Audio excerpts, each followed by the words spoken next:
Well, hi, everybody. I'm Don Stewart, and welcome to episode 28 of Evil Angels, Demons, and the Occult, The Dark World. We're on Appendix 3, and we're answering the question about Genesis chapter 6. Was there angelic involvement in the Genesis flood? In other words, were the sons of God mentioned in Genesis chapter 6, verses 2 and 4, actually angels rather than human beings? Now, here's what we've looked at so far. We've examined the possibility, like we said, of the angel view. And we said there's many problems with it. We mentioned 20 facts that we know for certain about the possibility of angelic involvement. And each of these facts are problematic to the view. And we're going to revisit these when we come to part 3, when we talk about the problems, the general problems and the specific problems about the angel view. But we went over these 20 specific problems. We mentioned those for you about the angel view. Now, last time we talked about 4 specific points. We're going now on part 2, the case for and against the angel view. We talked about 4 points that are put forward for the angel view. First, of course, is it's an ancient view. And we said, yeah, and our response, of course it is, but there's also an ancient view that the sons of God were humans.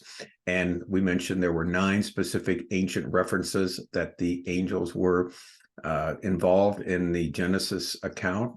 But also, there's also 9 other references that there were humans involved in the Genesis account. In other words, ancient references go both ways. So the point we made, it's not basically what view is most ancient, which one fits the biblical facts. Then we talked about the Greek translation, the Septuagint. Some people say, well, you've got one manuscript says angels of God, not sons of God in Genesis 6. That's how they understood it. And we said, yeah, that's just one manuscript, but the texts that are used in the Septuagint, the Greek translation of the Old Testament, the printed text, all have sons of God, not angels of God, because that was just one manuscript that did it. Then we talked about, well, this is the obvious reading of the text. That's argument number 3. And we said, well, if it's the obvious reading of the text, why did Moses mention angels?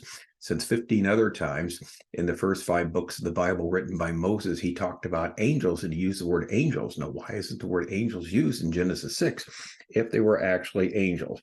And also the last one where we ended, the sons of God were told as a technical phrase for angels, but we said, no, it is not. In fact, in Deuteronomy 14, 1-2, by the same author, Moses, we find the phrase sons of God referring to human beings, as we find elsewhere in the Old Testament. That's where we left off. And now we're going to look at the New Testament evidence for sons of God being humans rather than angels. And that's where we left off the last time. The phrase sons of God is also used by Jesus himself to describe human beings. In Luke chapter 20, verses 34-36, we read, Jesus said to them, the sons of this age marry and are given in marriage, but those who are considered worthy to attain to that age and to the resurrection from the dead neither marry nor are given in marriage, for they cannot die anymore because they are equal to angels and are sons of God, being sons of the resurrection. That's Luke chapter 20, verses 34-36. Now notice what Jesus said. The sons of God in this instance are not only humans, they are specifically said to be distinct from angels. Jesus said that the sons of God, these sons of God in the resurrection will be like angels at the time of the resurrection of the dead, like in the sense that they cannot die and that they do not marry in the next world. And we also mentioned there are several other instances in the New Testament where believers are called the sons of God. Matthew 5:9, in the Sermon on the Mount, Jesus said, blessed are the peacemakers, for they shall be called sons of God. In Romans 8:14, Paul said the following, for all who are led by the Spirit of God are sons of God, Romans 8:14. And these are just a couple of the references that we can mention. So here's our conclusion.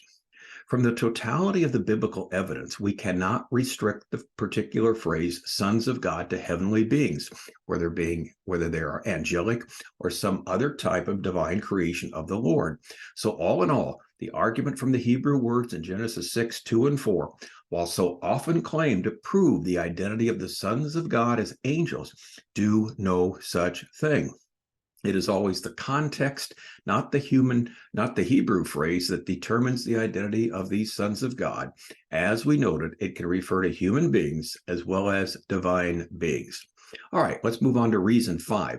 Reason 5 that's put forward for the angelic view is it's a consistent interpretation. It's also been said that the angelic view offers the most consistent interpretation of the sons of God phrase. For example, the phrases daughters of men or daughters of mankind in verse 2 should be interpreted in the same sense as in verse 1. It reads as follows. When mankind began to multiply on the earth and daughters were born to them, the sons of God saw the daughters of mankind were beautiful, and they took any of them they chose as wives for themselves. That's Genesis chapter 6, verses 1 to 2. Now, it says, as mankind began to multiply and daughters were born to them. Obviously, these daughters were human daughters. Since Genesis 6:1 refers to the human species as a whole, it is argued that verse 2 should also refer to human beings when it speaks of the daughters of humankind or the daughters of mankind. However, since the expression sons of God is used in contrast to the daughters of men or daughters of mankind, it seems very likely it must be referring to non-human beings, in other words, angels. So there's the contrast. The sons of God married the daughters of men, so the sons of God must be angels. Otherwise, why should the scripture make the distinction between the offspring of humans in verse 1 and the offspring of the sons of God in verse 2? Why place them into two different categories? The simplest answer is that we're dealing with two types of beings, humans and angels. And this is one of the arguments that's often brought up for the angelic view. Well, let's respond to it. While we do find the classification of the sons of God and the daughters of men into two different categories, this certainly does not necessarily mean we're dealing with two distinct entities, namely one human and the other non-human. Indeed, there are a number of ways to explain as to why this was done in Genesis 6. Option 1, it contrasts the godly line of Seth with the ungodly line of Cain. One way of looking at these two expressions sees the contrast of the two genealogies that had been previously listed, that of Seth, the promised line, and that of Cain, the ungodly line.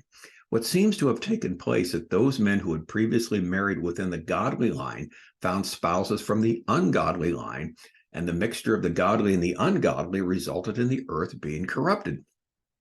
After rejecting the angel view because of its many problems, 19th century writer John Kitto explains this other interpretation in the following manner. We are thus led to consider the interpretation which makes the sons of God to mean the pious descendants of Seth, who are assumed to have been seduced into alliances with women of the corrupted race of Cain. The daughters of men from which the usual consequences of such ill-assorted union ensued.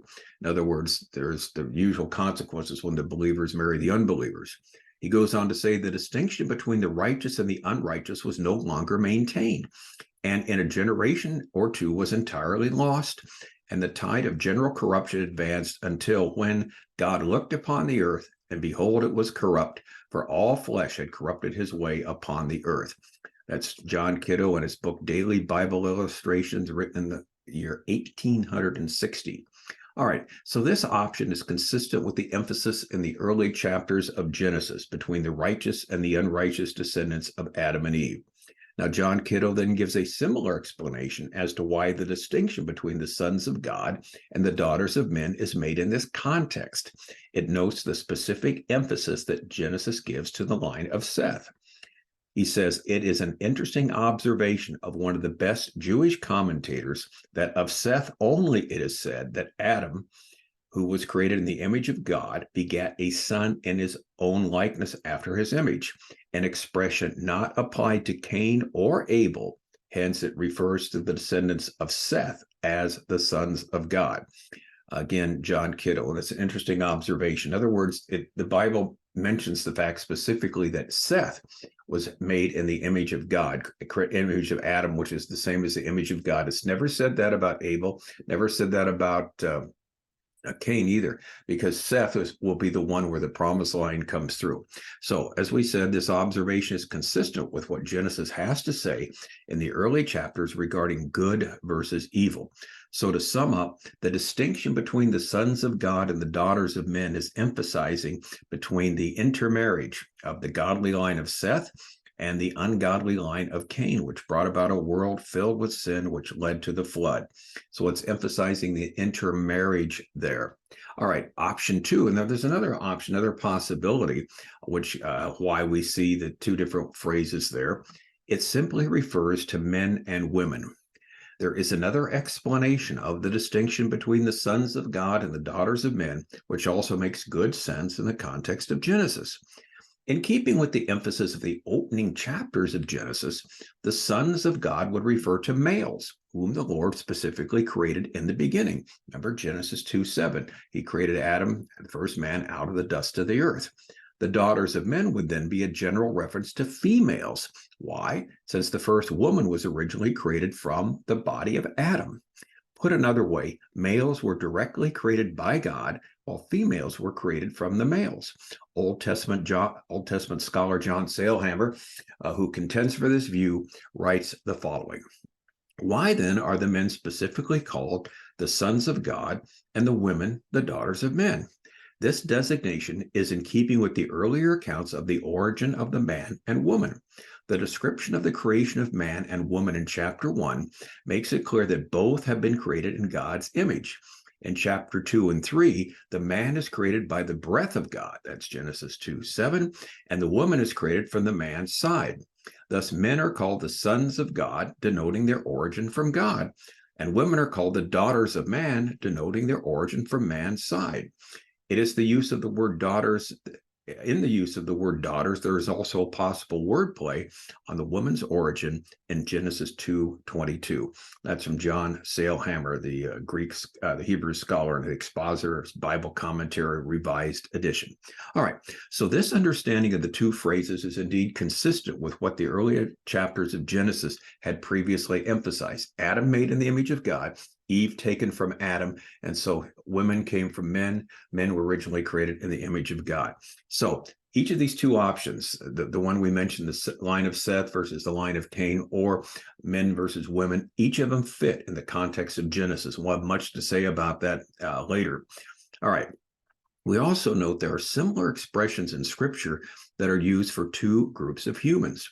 We also find that in other parts of the Old Testament, similar expressions are used for two different groups of human beings. For example, Judges chapter 20, verses 1-3 speak of all of Israel assembling for war against the tribe of Benjamin. Here's what it says. All the Israelites from Dan to Beersheba and from the land of Gilead came out, and the community assembled as one body before the Lord at Mizpah. The leaders of all the people and of all the tribes of Israel presented themselves in the assembly of God's people, 400,000 armed foot soldiers. The Benjaminites heard that the Israelites had gone up to Mizpah. Judges chapter 20, verses 1-3. Now notice something here. In this context, a distinction is being made between all the tribes of Israel and the single tribe of Benjamin. This, however, certainly does not exclude Benjamin from being classified as one of the tribes of Israel. So the distinction is made between Benjamin and all the tribes of Israel, but they were one of the tribes also. Now, there's another example, Jeremiah 32:20. In the context, the distinction is made between the people of Israel and the rest of humanity. Here's how it reads. You gave signs and performed miracles in the land of Egypt, which continue to this day. Also in Israel and among other people, thus you have made yourself the reputation you have today. That's Jeremiah chapter 32 and verse 20. Now note here, the other people besides Israel are used as a distinct group of human beings from those in the nation of Israel.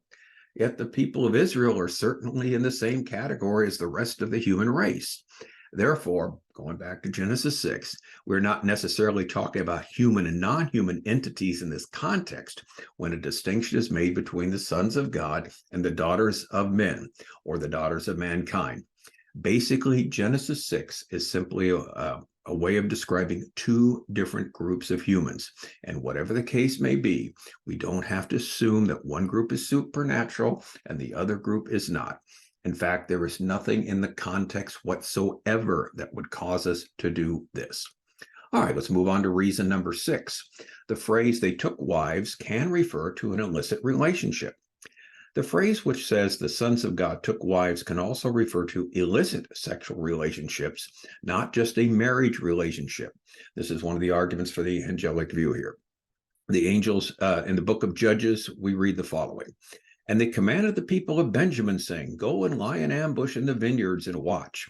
If the daughters of Shiloh come out to dance in the dances, then come out of the vineyards and snatch each man his wife from the daughters of Shiloh and go to the land of Benjamin. And when their fathers or brothers come to complain to us, we will say, Grant them graciously to us, because we did not take for each man of them his wife in battle, neither did you give them to them, else you would now be guilty. Judges 21, 20 to 22. Now, what's going on here? Well, it is argued that the phrase here, take for each man a wife in battle, does not refer to traditional marriage. And so the idea is that the phrase taking wives that we see in Genesis 6 does not always refer to traditional marriage, as has been argued. In fact, it says as we read the account, we find that these women were snatched from the vineyards by the men of Benjamin, who took them home and made them their wives. And there's also a similar phrase in the book of Leviticus, a description for non-traditional marriage. It says this: if a man marries his sister, whether his father's daughter or his mother's daughter, and they have sexual relations, it is a disgrace. They must be cut off publicly from the people. He has had sexual intercourse with his sister. He will bear his punishment. That's Leviticus chapter 20 and verse 17.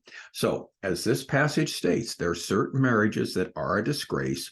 So here's the argument. Consequently, the phrase taking a wife or took wives does not necessarily mean a legitimate marriage in Genesis chapter 6. All right, here's our response. We say the evidence simply does not support this idea. In fact, the Hebrew phrase translated as took wives is a standing expression in the Old Testament for a legitimate marriage relationship. Moreover, the two above references are the only two places where we find possible exceptions. Furthermore, there's absolutely nothing stated in the immediate context of Genesis that would indicate that these marriages are anything other than legitimate marriages. This is true whether or not it was a wise thing for the sons of God to do such a thing. Therefore, the sin was not sexual in nature. This is important to understand. The sons of God married, that is, they took wives. Indeed, there is nothing in the context which suggests that the marriages were illegitimate or that the sons of God wrongly lusted after the daughters of men. In addition, in the first of these exceptions, the men of Israel, 11 of the 12 tribes, made a vow that they would not personally give their daughters to any of the men of the other tribe, Benjamin. But here's the kicker. However, in order to allow the survivors from the tribe of Benjamin not to go out of existence, they came up with a unique plan.